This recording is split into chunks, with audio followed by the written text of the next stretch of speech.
I've always been really respectful also of the elders, and I really admire their vision. When you talk about entrepreneurship, here I am in California, in the United States, starting a cannabis business. But our grandparents were working the ranchos, finding a way to buy caballos, finding a way to harvest their crops. So in my eyes, my family, my ancestors have always been entrepreneurs. So I think that's where I get part of my badassness, right?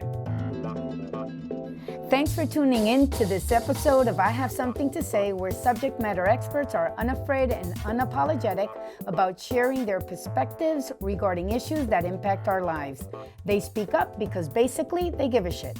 So if you're tired of canned answers and want to finally hear real people cut through the BS and talk about real issues, this is the podcast for you. I'm your host, Sami Jimen Marrero from Urbender, and behind our mixer is our producer, Chris Majoka from UdoU. Hi, everyone. I hope you're doing great, and I'm very excited to have as our guest today, Claudia Mercado. She's the founder, owner, and president of Calibueno. It's a company that's in the cannabis industry. And I'm just so proud. I mean, when I met Claudia about 3 years ago through LinkedIn right before the pandemic, we had a brief conversation over the phone and we just hit it off. But then obviously the pandemic came and everything came to a sudden, like, what the F is this? Right. And so then we reconnected. We followed each other and reconnected. Right. And then for the last month, I've had a chance to travel to the Bay Area, and now I feel like I really loved you, but now I love you. Right now, after we met in Igual, person, igual. it's it's one of those things, right? And so thank you for being on our show, Claudia. And I mean, your story's just fascinating. How you switched careers and went into entrepreneurship. And I just feel like there's so much value to all you do, especially in a space that typically you don't see people of color having a prominent role in. And so just talk to me. I know you're a Mills graduate, you're a part of a very strong, proud Mexican family. And just tell me everything, all that good stuff that I already know. But I just feel it's such a wonderful testament to what grit, tenacity, and innovation, is all about. Because I feel like that defines all the badass that you are, because I feel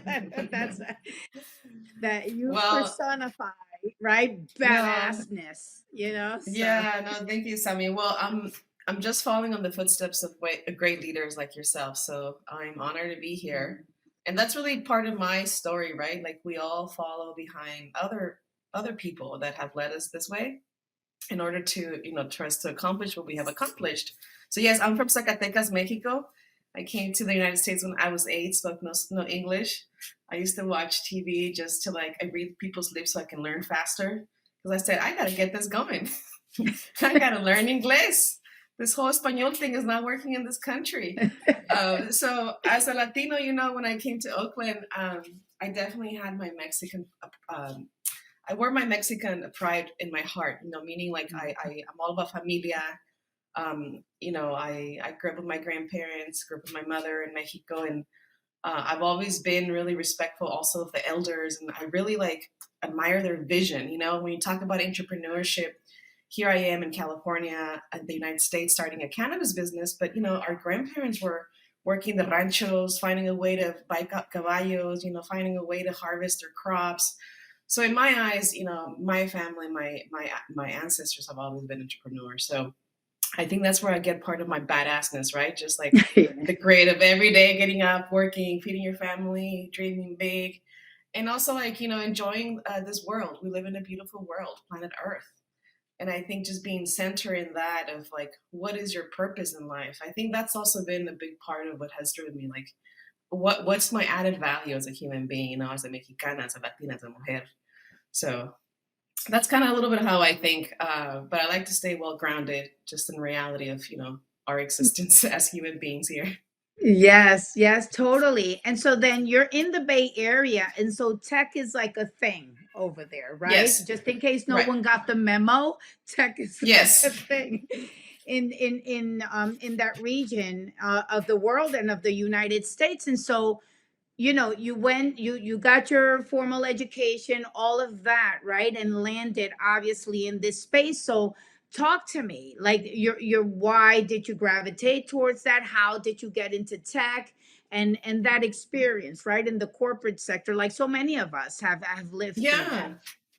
Yeah, I think, one of the biggest interests for me for joining the tech world is because I did my research and I found out Latinos only represented about 2% of the workforce.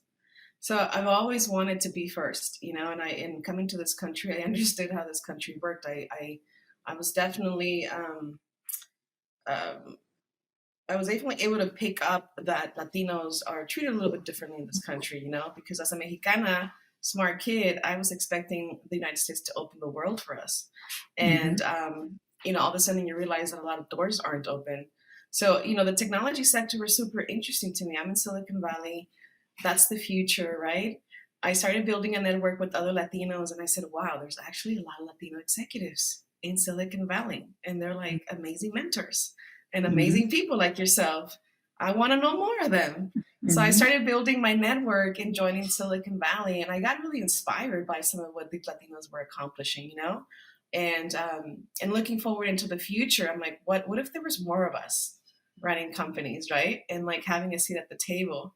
So after Mills College, I went to Silicon Valley and built a network. I was really interested in tech. I was fortunate enough to have somebody refer me to work at a tech company. Again, relationships, right? Who knows Hmm. you? And I landed a job in San Francisco for a few years. But after I reached kind of where I wanted to be, I realized that there was going to be no upper mobility. Yeah. That's just the way things work. So that became very apparent to me. So then I got this like entrepreneurship bug, and I'm like, well, what if I'm the one running the company? What if I'm the one hiring people, right? Yeah.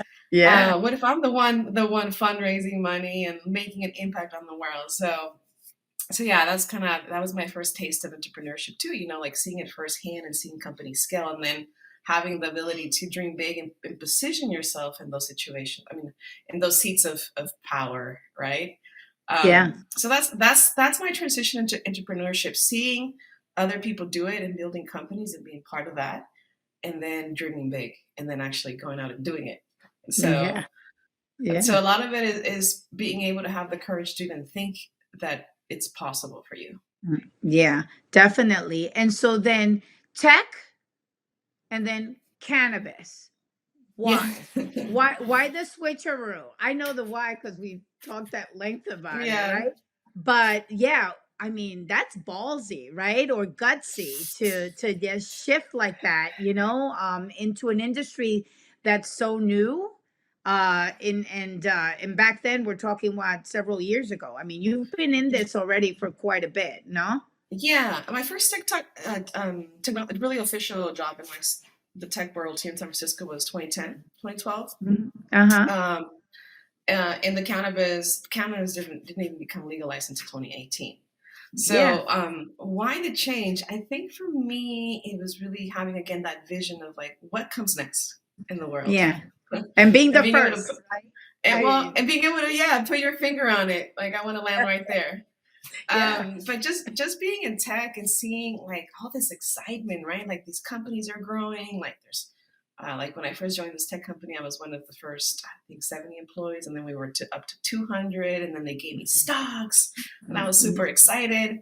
So when cannabis came around, I knew that technology was going to be the first thing they were going to need. Mm-hmm. So having some of the tech background, I said, okay, I think I have in my MBA from Mills College, right? I was like, I think I can do this. And my Mm-hmm. network too. I'm like, I'm feeling pretty confident. I think I can do the jump. But the biggest struggle I think for me was like, the financials. Like how do you go from Mm-hmm. having a salary to like being entrepreneurship Yeah. and just saying, wait a second, I'm gonna make everything happen for myself. But I got in the game knowing that this was one of the last global, or probably the last global industry in the world, right? That the whole Mm-hmm. world can participate. So again, Mm-hmm. going back to my superpowers, I'm like, I'm a Mexicana, I'm bilingual, I've traveled the world. Like, I think I can do this. so again, it was just me wanting to be part of an industry that's going to have global impact and Yeah. step in as a Latina leader and also as a visionary, because you do have to be a forward thinker to be in this industry and a little crazy. Yeah. So, Yes. Loca, loca. un poquito loquita. They're gonna, yeah. The But grit. that's I don't know how to great. define the grit. Yeah.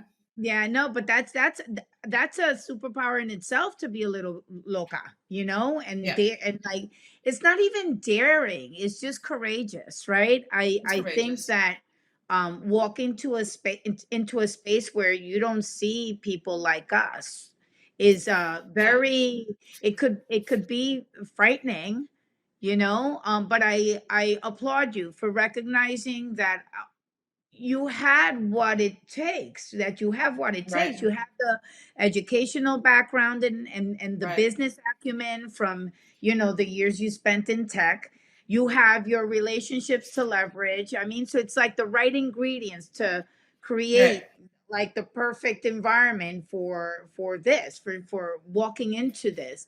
And so talk to me about Calibueno. What is your company all about? Right. Why did you call it Calibueno, and what do you envision, right? Bringing to the world through Yeah. your business.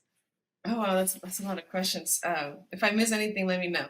Yeah. So Cali Bueno, it really started around the idea of being centered around community. So the cannabis industry is very peculiar. So in terms of where we are now, there's also been a lot of changes.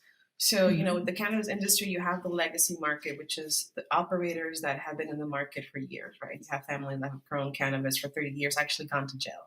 Like we have a farmer who was incarcerated for more than 5 years for having cannabis. So Calibueno, when I started to do my kind of like my analysis on the industry, and again, you can't get in the cannabis industry just expect to be welcome. So Calibueno is really driven by this idea of community. So the first thing I did when I wanted to join the industry, I said, okay, who are the growers? What are their values? Um, and what impact do they want to make in the world? So Calibueno came from the idea of having no representation of Latinos in tech, but also making sure that Latinos were going to be able to consume good cannabis for themselves. So again, community driven values. So with those two ideas together, after I met some farmers, I said, okay, Cali Bueno. Well, I Googled the most researched word in Spanish in the world, again, thinking, globally, and it was bueno. And then Uh-huh. after meeting some of the farmers and going to their farms and like checking out their product, I'm saying, wow, we grow some of the best weed in the world. Like this Esto está sun grow. bueno, muy bueno. Esto está bueno, esto está cali bueno. So that's where the name came from, and I got super excited after talking to these farmers and just talking to people, and people were looking for sun-grown cannabis and a more holistic approach, more medicinal approach. Mhm. So that was how Calibueno started. This idea of like, how do we bring cannabis to our community for health and wealth, and how do we build a community of like-minded individuals where we can all really level up together. Yeah. Yeah, that's great. And so then your company is focused primarily on what kind of products, services, how do you bring that to market? Calibueno is a brand, so we have actually, put out over 100,000 units of Calibueno product into the market, and we started with packaging flour, just cannabis buds, and Mhm. different package sizes, 8 5 ounces, and we also launched a Calibueno tincture, that's also a topical. And Mhm. for me, that was the more medicinal aspect of the business. Like a product that's multi generational, that can be used topically or through the mouth to bring really to bring access to more medicine really. And then the Calibueno, the brand of flower, is actually more recreational.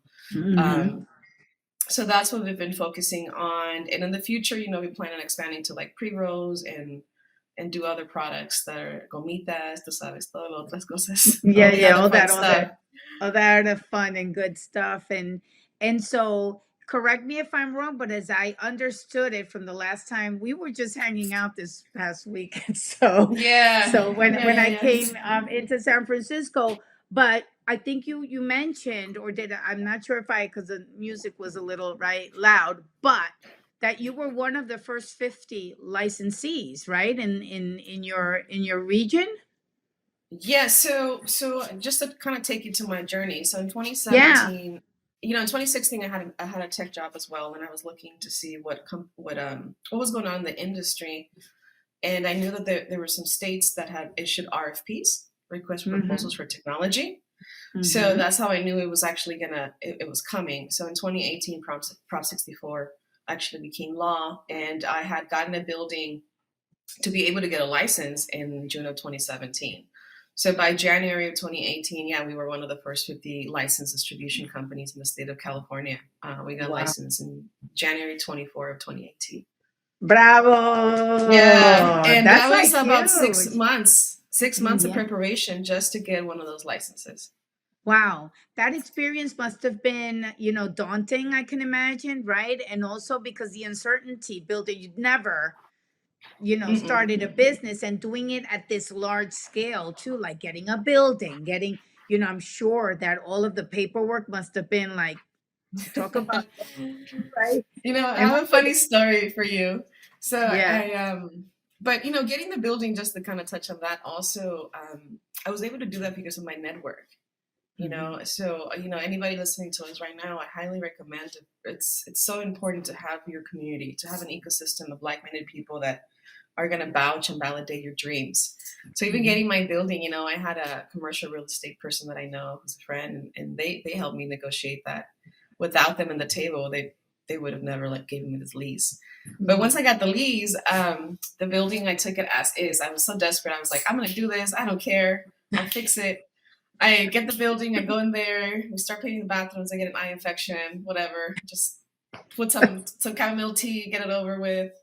Yeah. And then I'm getting ready for the city inspector to come and inspect the building, and I get like an email of the list they're gonna check, and I literally cried in the table, and I said, "Oh my goodness, Mm. how am I gonna do this?" So I wipe up my tears. I go to the bathroom, wash my face, and then I sit back. I read the list again, and I cry again. It was like wash and repeat like 4 or 5 times, because like this feeling of like, oh my God, am I really doing this? Like I put so much time in my life, and you feel overwhelmed. Mostly I think I feel scared, right? Yeah. And then um, you start to think about the money. How is this going to work?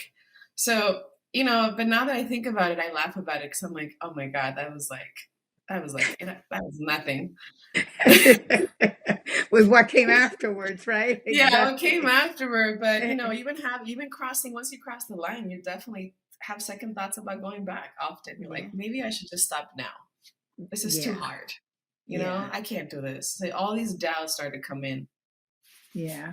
Yeah. But it's staying true to your sense of purpose, which Yes. is really to change, right? The mindsets and really tap into, we were talking about it, to what our ancestors did. I mean, there's so many taboos linked to cannabis, really, and it just kind of doesn't make sense, especially for ethnic communities, right? And Latino communities too, where our grandparents and their parents and their parents before them, they actually depended on herbal remedies, right, for to alleviate pain, to for treatment of conditions and illnesses, and we had, right, los curanderos and the botanicas, the Mhm. modern thing botanica, where you go in and you figure out, get like the recommendation of the all right, of Yeah, exactly, right, look, I'm feeling this, that, everything from eye infections to ear infections to,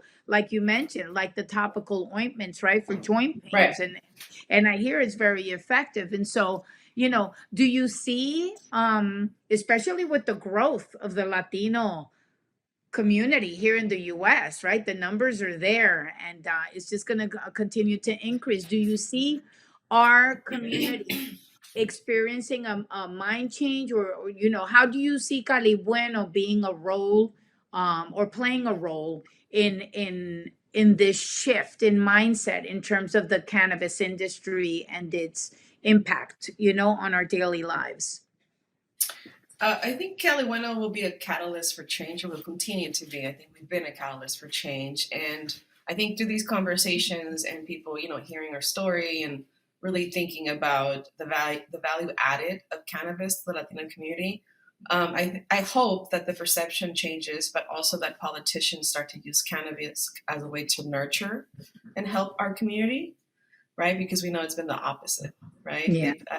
They kind of they kind of not, they've done it. They weaponized cannabis and inflicted a lot of pain in our community. We have primos, cousins, or uncles. Somebody knows somebody that went to jail because of cannabis, and Right. that fragmented Latino communities, and it really made it so that it was something that we were scared of. So Mm-hmm. with Calibueno, we try to be the company that really steps in, right? We're Latino owned, Latino led.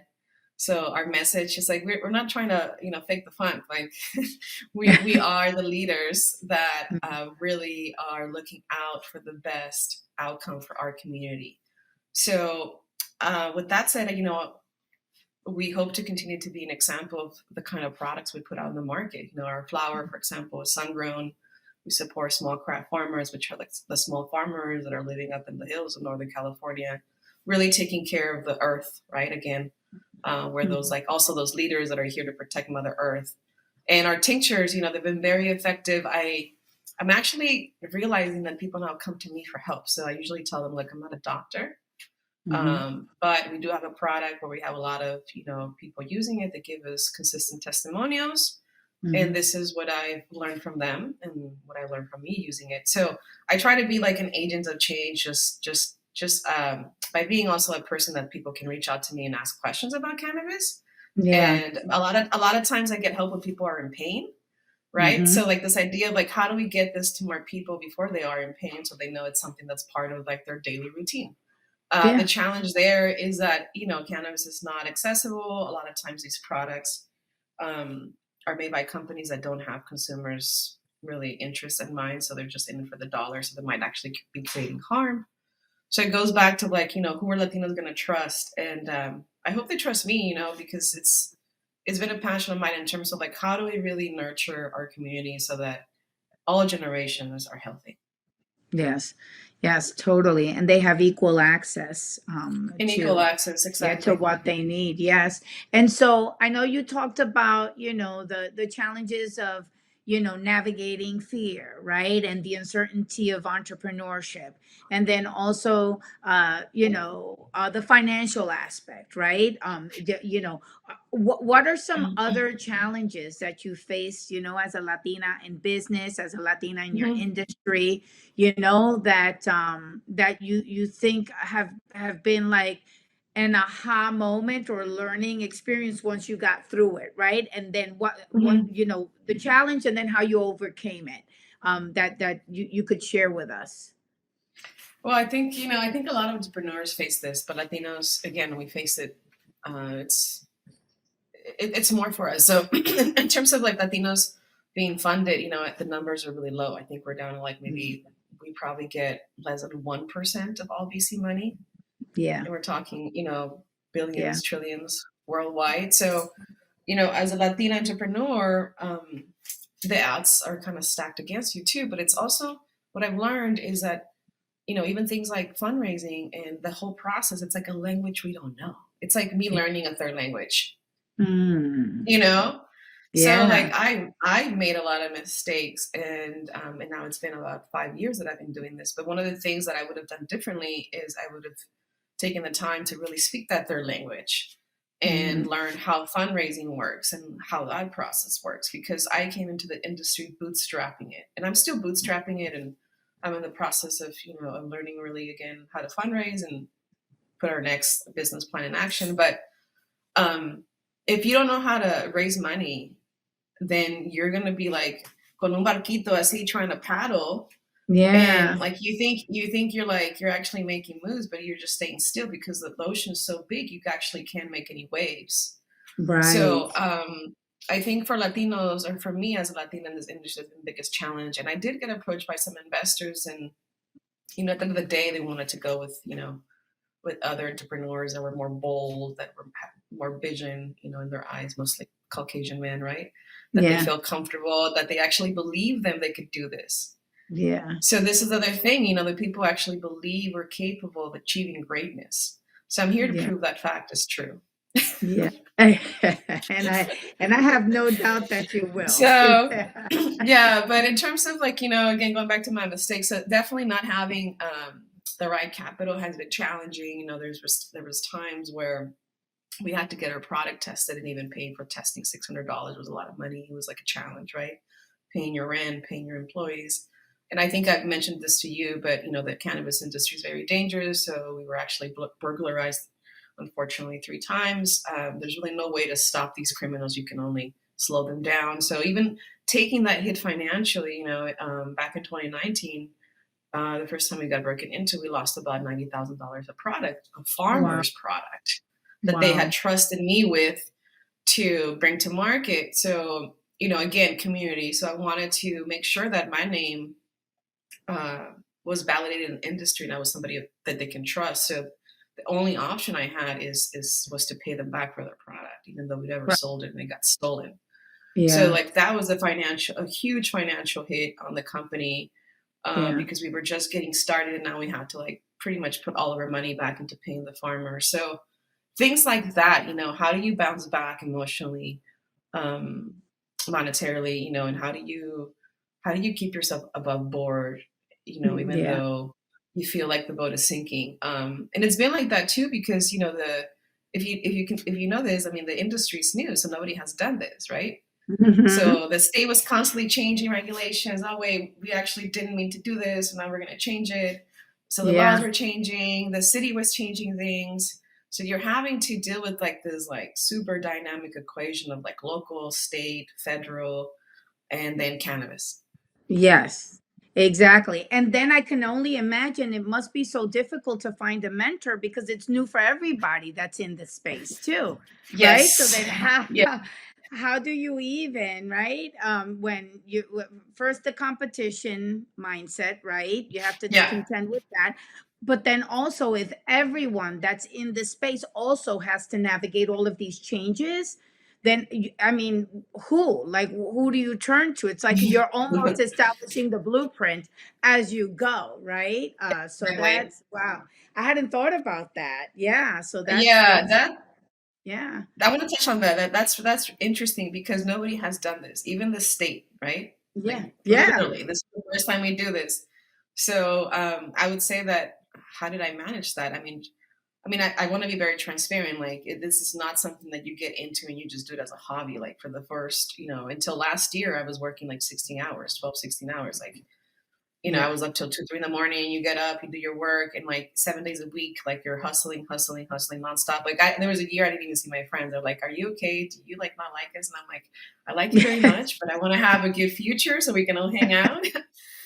It's like year 2. Yeah. So I think like even people understanding the complexity of what what it takes, like the effort that it takes to jumpstart all of this, and to continue it. So Yeah. yeah, so for the first 2, 3 years, it was like 12, 16-hour days, just nonstop. Because you don't have those mentors, right? You don't have those resources. It was you looking, reading 180 pages of regulations and making sure that every time they changed them, you were caught up. And like, Oh my. dealing with and being able to like deal with the city of Oakland. So at one point, I did get more involved, and I did become an Oakland Cannabis commissioner. Mhm. So I was part of the local group that was like really leading the agenda forward. So that Yeah. helped to be grounded in that community. And Yeah. And to and get I involved, then right? and Yeah. then I think I started to become a mentor for other people. They're like, well, Claudia can do it, then I can do it. Yeah, totally. I love that you're mindful of the farm workers, right? And I'm sure that in these spaces with your non-Hispanic peers, you're very vocal about that Mm-hmm. too. So then I think that that's very valuable in terms of your in terms of your give back, right, into the community. While you're so focused on building the business, it's a way also to like set the tone for what this looks like in the future as it Right. expands, right? Do you Mm-hmm. find pushback with, because greed is always a thing, right? That's in Right. business and across all verticals and industries. So, but do you see that people are open to understanding the bigger picture and, the impact on humanity that this industry can have, as it continues to grow. Definitely. I believe, Calibueno is making the world brighter with cannabis. And I do believe that people will fall in love with cannabis. And my only concern there is that when people do fall in love with cannabis and we really reap the medicinal benefits, we run the risk of not having enough, right? Just because it's another resource that, requires access to water and labor and all the Yeah, right environments to be there. And with the state of affairs of the world, yeah, bringing that kind of product to the masses, yeah, it's actually, a little intrusive in the world if it's not done right. So I yeah, do believe that, people want access to this plant, and they will in the future. Because again, like you said, I think the government is going to realize that we have to nurture people with it. yeah, But then the is who's going to have access. So that's where Calibueno comes in, right? And we say, okay, let's find a way to find those products in the industry that maybe are undervalued, mostly undervalued. For example, the tincture that I told you about, yeah, the oil, two yeah. percent of the market, of the market of the Mhm. cannabis market, and the reason for that is because it's such a good product that once customers buy it, it works so well that they don't come back for a few months. So Mm. dispensaries, return customer, where I'm thinking more like, how do we bring a product that's affordable, that people can use for a few months, right? And it's really medicine. But then the challenge there is how do we get to thousands, if not millions of people, Right. right? So in order to do that, how are you going to do that? How are you going to do that with the mindset of like your impact in the world and the environment too? So I think Yeah. the environmental piece is huge, but also the medicinal piece for cannabis is huge, especially for Latinos, because like we are the minority, but we're Hmm. also ones that are working like like the fields, and Yeah. we're still the ones doing the blue collar work mostly. But even for professional Latinos, like I use it when I'm typing, even for my hands. Like all jobs have risk. Yes. Sometimes you get a little neck, pain, so you put some in your neck and you're done. Yeah. But if you put that into perspective, smoking a joint will cost you $6, where like putting a little oil will cost you, I don't know, 10-20 cents, for a dose. Mm. Yeah. So we gotta bring that product that is actually medicine to the market. That's one of my biggest challenges. Yes, and eliminate, debunk all of these taboos and Right. misconceptions about it, so that way people can really benefit from its Yeah. use. So Yeah, yeah, and I think in the taboo, it's important that we get rid of it because people could really be feeling better. yeah, Like, oh, I'm not trying to sell people, but I'm like, if you're in pain, I can make you feel better. That's my intention, and I hope you trust right. me with. Right, right. And so then hopefully, with time, like we're in Florida, so it's taking a Yeah. hot minute, right, to Yeah. Just a embrace, hot but minute. yeah, exact hot minute. Yeah, to embrace. But I mean, I'm sure we'll get there. And so, yeah, it'll be interesting, right? I'm just happy to have a front row seat to see your Yeah. greatness and how you're gonna tear down all of these barriers and really, be a voice for a more holistic and mindful way, right, of doing business in this space, right, that's people over profits and really Exactly. focused on, yeah, on making, on wellness. It's really, focused on wellness for all and access for all. So this is Exactly. really great. Listen, Claudia, I'm so excited, that we finally got to meet in person. We've been able to hang out and talk further about these issues and entrepreneurship too, right? And I really thank you for being so generous and sharing, the good, the bad, and the ugly, about your Yes. experience, because that's where people can pause and say, okay, so it's not just me. It's not Yeah. just me feeling like I'm overwhelmed. It's not just me Yeah. that, and so there's value in that. There's mentorship in that, right?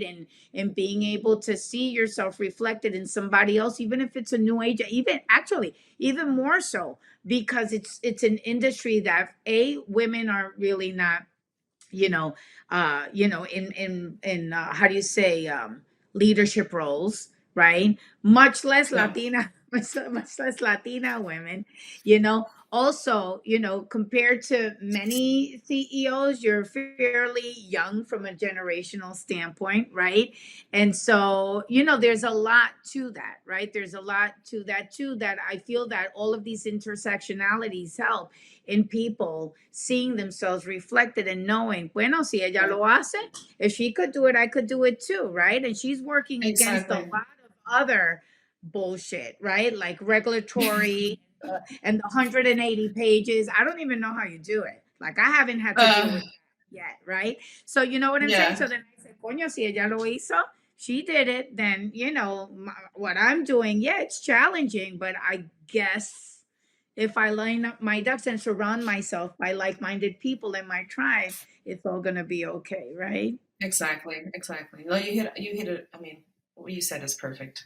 I Yeah. think that's really what we should all achieve too, right? Like not only inspire others, but then through that leave a legacy, a multi-generational legacy where we can start impacting the next generation to follow our footsteps.